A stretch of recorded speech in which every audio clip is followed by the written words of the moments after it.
Hello everyone, welcome to my channel. If you haven't subscribed to my channel, please do so as I will keep posting new videos as soon as possible. In this video, we are going to discuss what is acceptance testing. Let's see the definition of acceptance testing. Acceptance testing is also known as user acceptance testing, UAT, end user testing, or field acceptance testing. Acceptance testing criteria are the criteria that a system or a component must satisfy in order to be accepted by a user, customer, or authorized entity. So basically, in acceptance testing, the end user is going to accept the product, accept the requirement, accept the user stories that has been designed during the software development life cycle after testing has been done. So it is the last stage of doing testing. This is usually done by the stakeholders.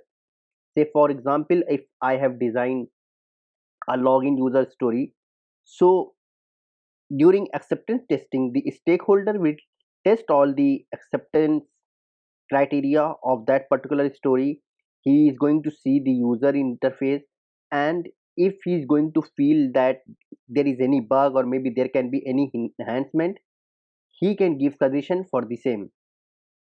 So at the end of the acceptance testing, we can say the product is ready for the release in the market. So for acceptance, we are usually doing smoke test.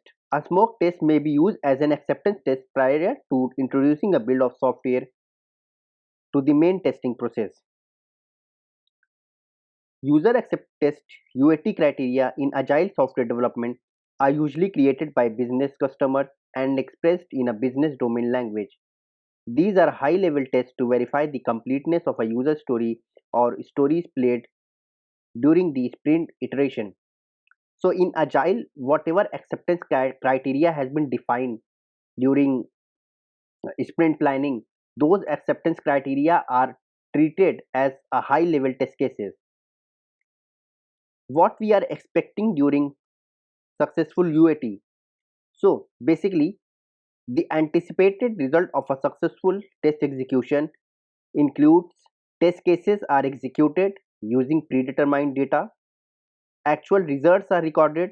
So all the results which we are having, pass, fail, maybe any new suggestion, maybe any new bug, that are recorded. Actual and expected results are compared.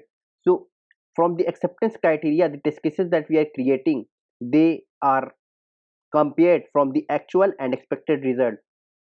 So for example, if from the acceptance criteria we are deducing that with correct password and correct email user should log in, so we are going to compare that the actual is correct user and correct password user should be login.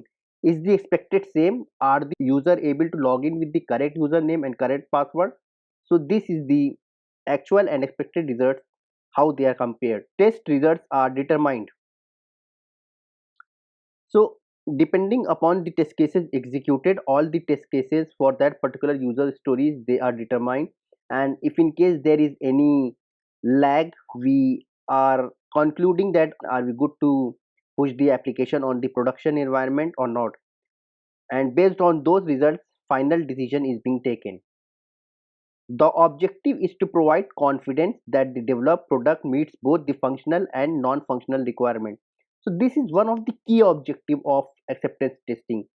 We are basically doing acceptance testing from the end user perspective so that the functional and the non-functional requirements, they meet as per the acceptance criteria, and the user, end user means consumer, who are going to use that application, they are going to use it in a better way without any hindrance. Give a thumbs up to my video and do subscribe my channel if you like my video. I will keep posting new videos as soon as possible.